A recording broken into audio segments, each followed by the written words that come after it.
Hey, welcome back. We're spending the next 31 days talking about everything you need to know about music production. Today is day 20 and we're talking about distortion. So distortion is a bit of a double-edged sword. It can really make your mixes thicker and bring out overtones and make thin mixes sound like there's more there and make it louder without it actually being louder.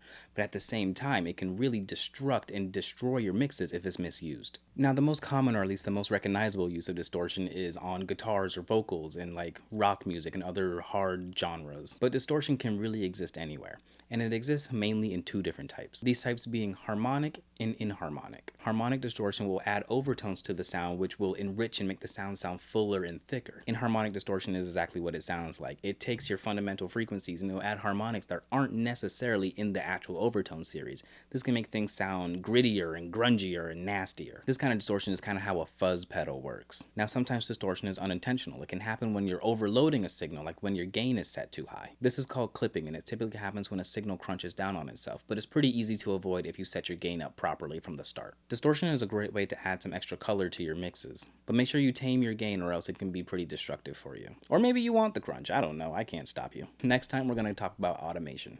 See you then.